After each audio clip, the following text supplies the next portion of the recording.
there's one good quality, and that's what we should be focusing on. Is that one can simply by kirtanat eva Krishna sya mukta sangha paramrita, simply by engaging in the kirtan of the Lord's holy name, then one can achieve all perfection. That is a fantastic quality of Kali Yuga. It's a great opportunity to engage in devotional service in the most direct and simple way that is possible. Just engage in service, chant Krishna's name, preach, spread Krishna consciousness. I mean, it's very simple and straightforward, and that's a good quality about Kali Yuga. So whenever one, if we attach to anything in the material world, then material circumstances they affect us. They are disturbed by them. But then we should remember. I mean, it's sometimes what to do when I'm attached to material circumstances or like that. Then one should be philosophical, and one should discuss the temporary nature of this material world to begin with, and one should also discuss the nature of that this is just Kali Yuga, and it's actually, in one sense, it's supposed to be like that. Kali Yuga is supposed to be like that. Kali Yuga is created by Krishna also, like everything else, and it's supposed to be like that. So it's not that we should be, too disturbed by, the faults and the degradation and so on of Kali Yuga. Krishna has arranged it to be like that, but we should use our energy in engaging in devotional service and engaging in kirtan and sankirtan and including in preaching and so on. That is the opportunity we have in this present age, and it's a great opportunity. I have to remember that demigods, who were living in Indra's palace, they're actually standing in line to take birth in Lord Chaitanya's Sankirtan movement, especially in this present modern Sankirtan movement, ISKCON movement, Srila Prabhupada's movement. The demigods are lining up to take birth because they realize that this is much better. Heavenly planets was a mistake. We made a mistake and came to the heavenly planets. We should have stayed on Earth and engaged in devotional service within the ISKCON society. And instead of having material society, we should have gone back back to Godhead. I mean, some of the demigods are former devotees, of course. When it comes to time calculation, maybe.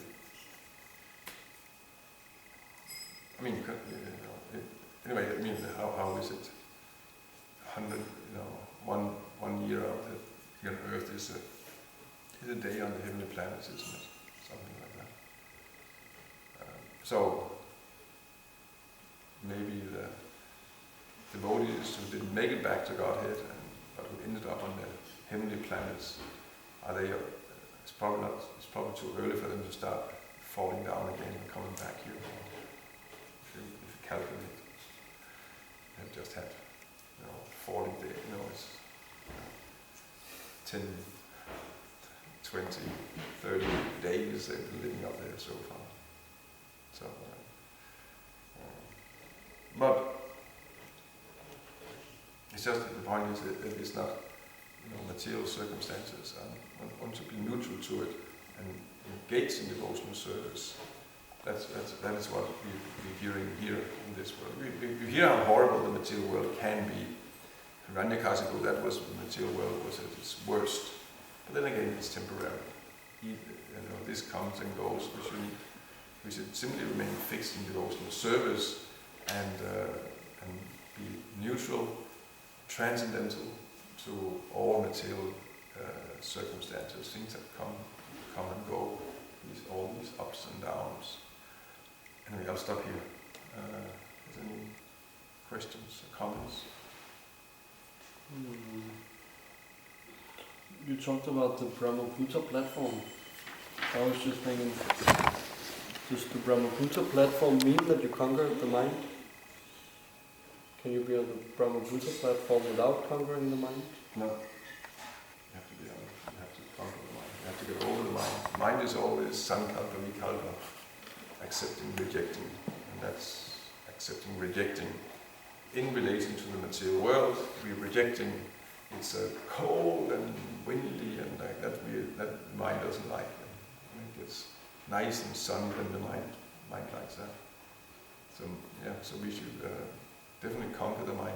One cannot become a transcendentalist without conquering the mind.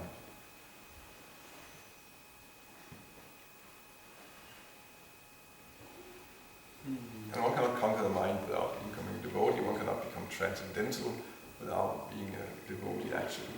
But still it's been analyzed separately. The Brahma-Buddha platform, the Brahman platform, and from there devotional service on top. But in reality, how do you transcend the material world and free modes and nature by devotional service? M2U01724 Yadicharina Bhakti Yogi Vasivate Sadhunan Samati Chaitan Brahma Buddha Kalpate, that one who is engaged in devotional service, in Bhakti Yoga, without interruption, that one achieves the Brahman platform. That's Krishna's, and that's actually Krishna's reply. Arjuna, he asks in the 14th chapter of Bhagavad Gita, how does one attain the transcendental platform? How does one become transcendental? Krishna says, by uninterrupted devotional service. He doesn't give another reply.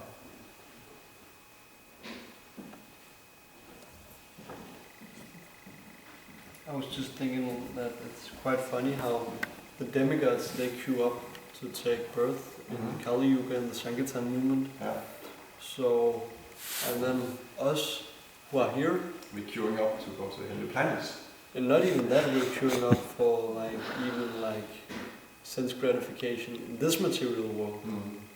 Like we might think, oh, it's very nice here and you can enjoy this and that. Yeah. And one might take what do you say?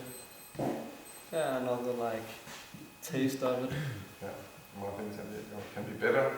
I can go to, if you're from India, then you think if I can get a green card and go to America, oh, that would be nice. Yeah, but one is of that illusion. Here in the West, we're in the illusion. If I can just go to India, then I can perform devotional. It would be so nice to perform devotional service if I can go to India. In this way, we, just like cows going from one place to another, it's thinking the grass is greener somewhere else. But these are simply illusions. This is even more pathetic, striving to go, to America or to India or to, North Pole, South Pole, wherever. Then to kind of go to Hindu planets.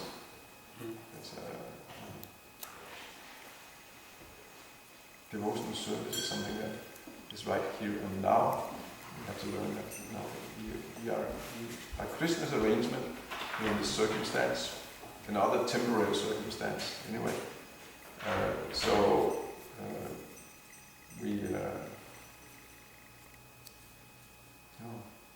We want to learn the art of simply being absorbed in the devotional service in whatever circumstance one is in, and not think that a different material circumstance there I can render devotional service better, or I can become happy or something like that.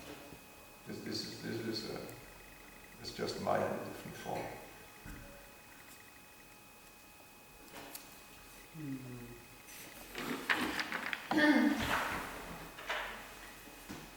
Yeah, I understand that we have to identify ourselves with our devotional service. That is our connection with Krishna. But it is also completely natural for devotees to be very attached, to be with other devotees that are like close friends, where sometimes to see the spiritual master also physically, or like that attachment is desirable. Yeah, it should be with devotees.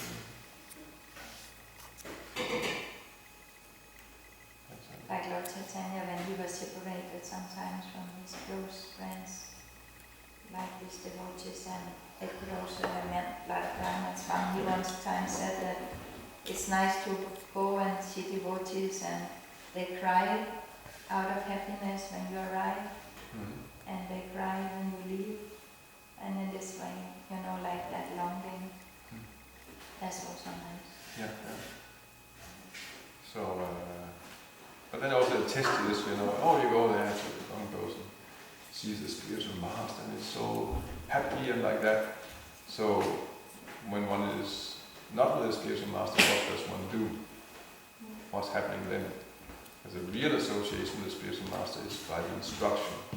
So if one is only inspired by the physical presence, and but then when he's not there, then one just completely falls flat and falls down into mundane life. That's sentimentalism. It's, the spiritual master, is if one is strictly follows instructions. He's right here all the time. That's. But still you saw how they were all eager when Prabhupada would arrive. Yeah, of course. Yeah. But also, then one is eager, and one should also be eager when there is a rendering, whenever there's chance to render service. Yeah, That's it was not. No? That's just the point Yeah. in this.